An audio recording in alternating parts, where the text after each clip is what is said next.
O nosso convidado de hoje é pastor e esse pastor é polêmico até no meio dos evangélicos. Exatamente, Caio Fábio!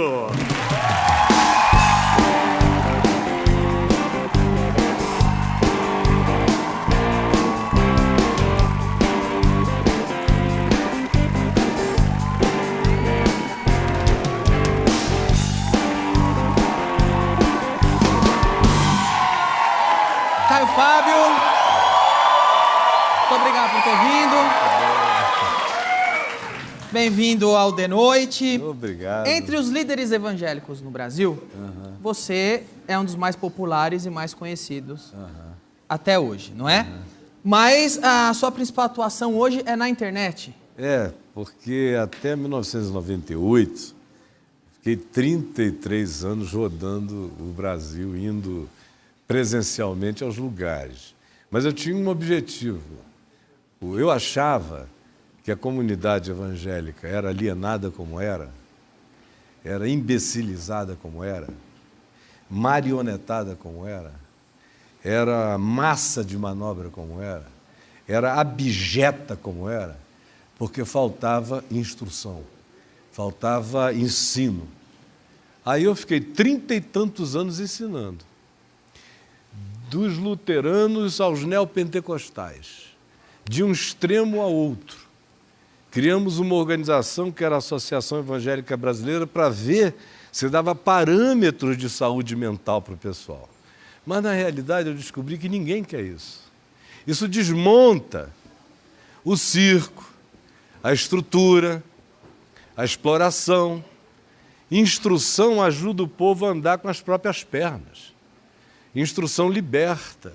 Instrução tira as dependências desses gurus tiranos sobre a cabeça das pessoas. Isso eles não querem. E você acha que isso acontece porque o que você mais quer, pelo que eu entendi, é levar instrução ao povo evangélico, e isso não é interessante para os líderes evangélicos. Mexia, solapava o poder dessa liderança toda. Você, Macedo me abomina, esse povo todo me abomina. Eu passei a vida inteira tirando as estruturas de poder que eles usam para manipular o povo. Eles esperavam apenas essa oportunidade. Um dos adjetivos que você usou no início aí foi abjeto, quando se referiu à massa de manobra evangélica. Qual é a coisa mais abjeta que ela tem para você? Para mim?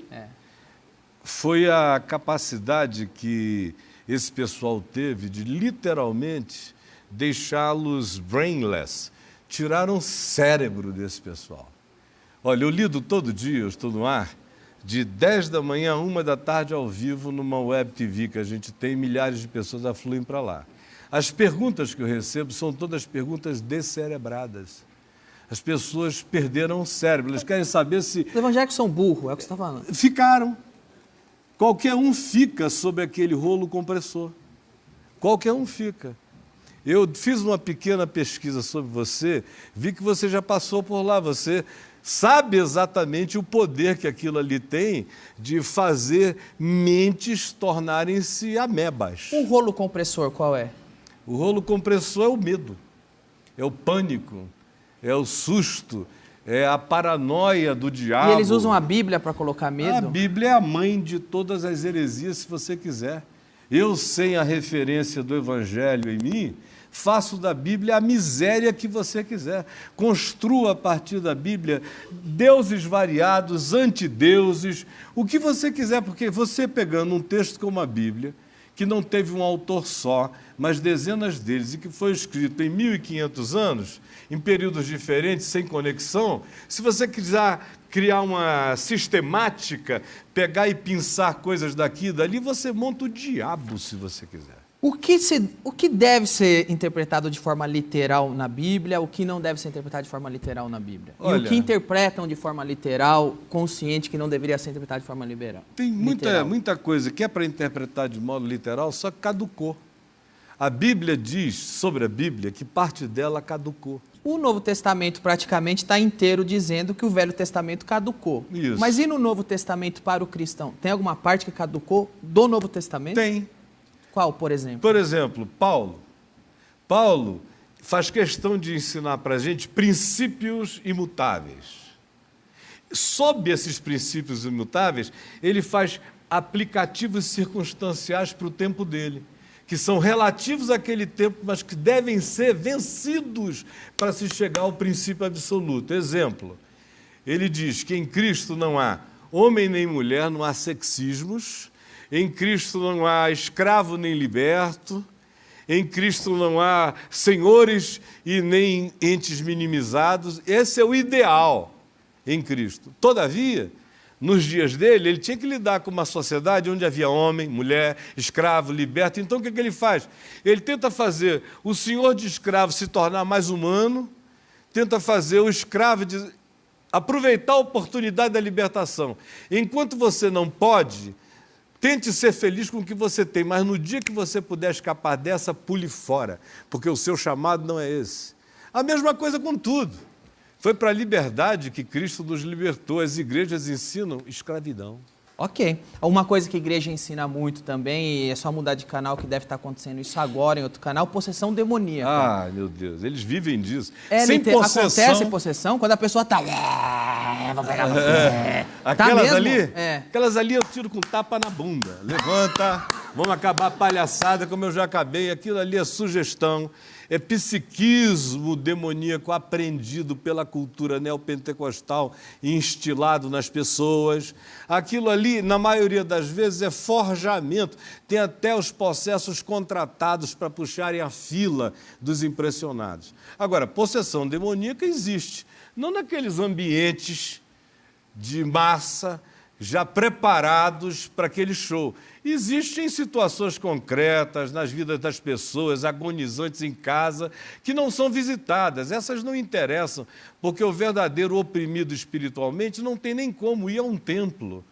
Os que vão ao templo não estão oprimidos. Os verdadeiros oprimidos têm que ser achados em casa, ajudados em família. Agora, isso não interessa a essa indústria religiosa de portas arreganhadas para receber incautos, dedicar a vida a visitar velhos, terceira idade, pobres, oprimidos, possessos, em casa. Esse povo que não tem dinheiro para contribuir está de fora desse mercado da exploração. Ok. Eu posso tirar umas dúvidas com você? Dúvidas pontuais da Bíblia? Porque, por exemplo, eu cresci ouvindo a história de Jonas e a baleia. Foi literal? Jonas realmente ficou dentro de um peixe, literalmente falando? Ele pode ter ficado, não dentro de uma baleia, que a baleia não tem infraestrutura orgânica para engolir um ser humano, mas um cachalote poderia, grandes outros peixes, e tem histórias concretas, historiáveis, pontuáveis, inclusive do século XX, de um marinheiro inglês que ficou 48 horas engolido dentro de um cachalote aqui nas Malvinas e saiu vivo. E a história humana tem várias repetições disso aí. Então, tanto faz. Na realidade, a mensagem de Jonas é uma mensagem muito mais profunda. É mostrar como a ideologia política, quando se fanatiza na alma de alguém, faz o cara ficar totalmente indisposto para amar o próximo, acolher o próximo ou levar qualquer mensagem de bondade para quem quer que seja. Esse é o grande drama do Jonas. A coisa do vessel, do aparato que o engoliu, literalmente pode ter acontecido e não necessariamente precisa ter sido, porque o objetivo era a mensagem. O importante é a mensagem, não? Mensagem. E você acha o quê? Eu já vivi demais para ter ceticismos definidos em mim como dogma. Acredita em ET, vida fora da Terra? Eu estou aberto para a multiplicidade de todas as existências cósmicas, meu amigo. Para mim, inconcebível que se eu e você, que estamos sentados aqui em São Paulo, no Brasil, na América Latina, no hemisfério sul do planeta Terra, no sistema solar, nessa galáxiazinha que faz parte de bilhões de outras galáxias, e com a física nos apresentando descobertas no mundo subatômico que nos dão a entender que a gente pode ter mundos paralelos aqui do lado deste mesmo, fora esse outro. Ora, com achados mínimos desse tipo, quem sou eu, sendo um homem de fé, para dizer que eu vou limitar qualquer coisa? A fé deveria me abrir a mente mais do que a mente de um cientista, porque o cientista tem mais limites do que eu. Ele precisa repetir em laboratório 1000 vezes a mesma coisa para dizer sempre que isso acontecer, assim será verdade, logo é um princípio científico. Eu não tenho esse compromisso de trazer essa demonstração.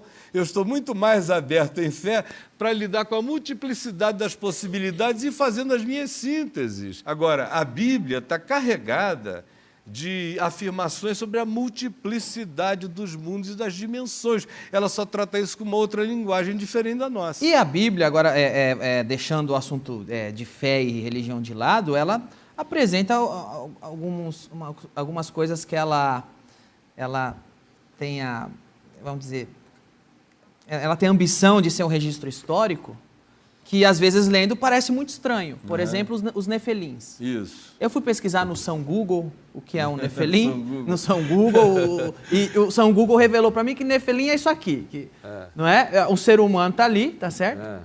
O nefelim seria um gigante, e é em Gênesis. Gênesis capítulo 6. Quando vai falar do dilúvio e tal. Os filhos de Deus, os Benai Elohim, de lá no hebraico, possuíram as filhas dos homens, as que mais belas eles achavam, e geraram nelas filhos que vieram a ser chamados de nefilims, ou seja, que são a descendência dos que caíram.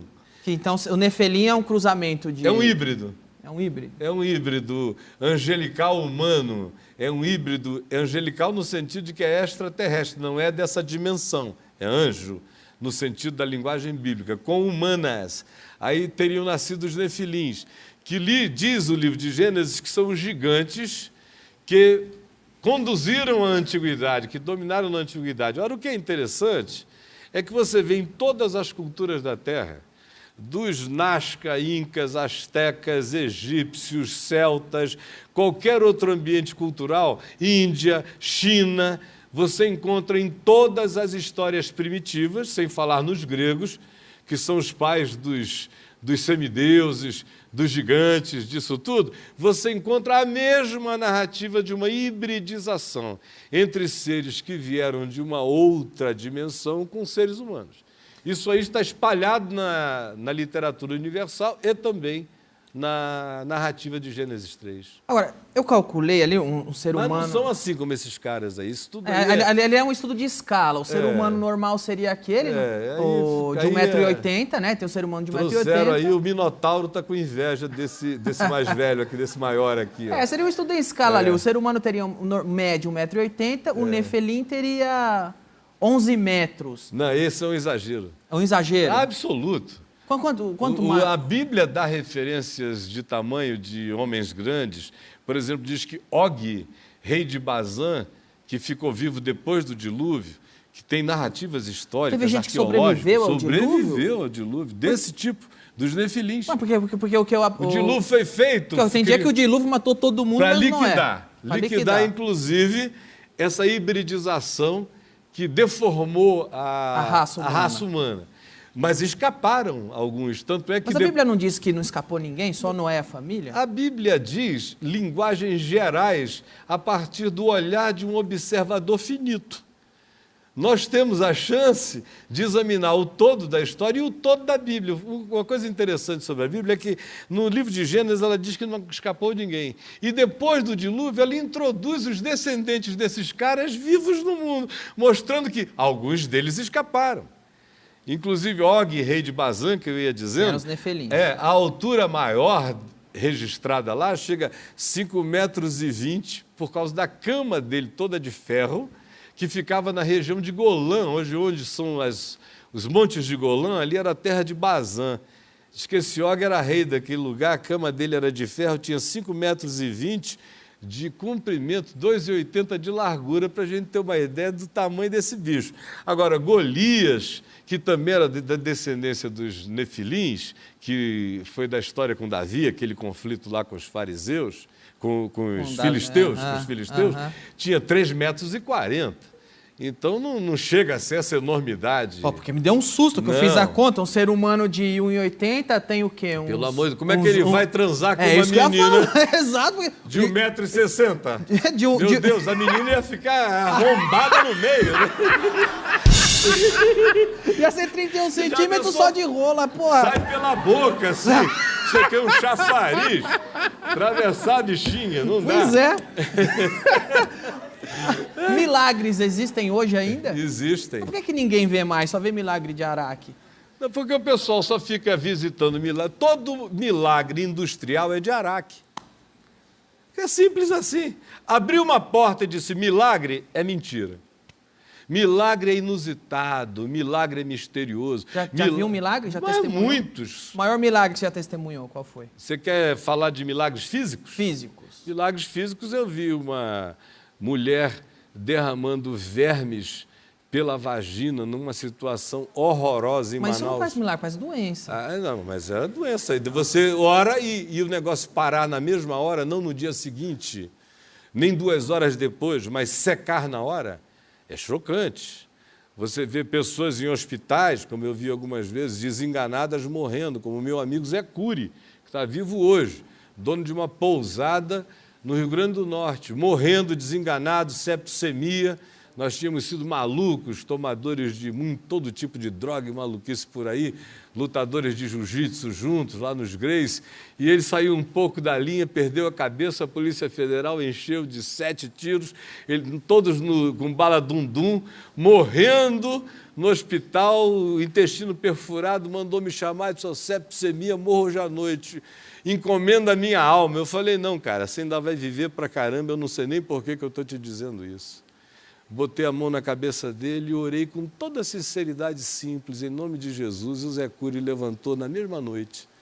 Isso faz 40 anos, ele está vivo aí até hoje.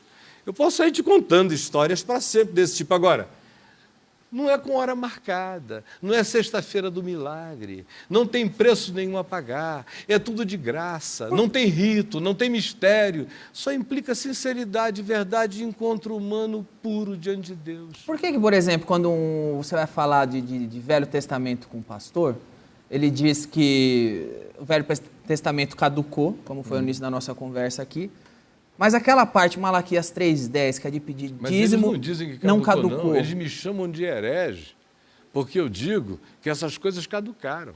Porque justamente se caducaram, o dízimo já era. E o dízimo não pode... Não, mas você vai perguntar, por que o pastor não guarda o sábado? Porque não vale mais, não tem mais a lei. Mas é seletiva a Eles escolha escolhem deles. o que... Ah. É seletiva, quando o Novo Testamento não é seletivo. O Novo Testamento diz em Romanos 10, o fim da lei é Cristo, para a justiça de todo aquele que crê. Ponto, acabou. Começou uma nova era eterna de consciência.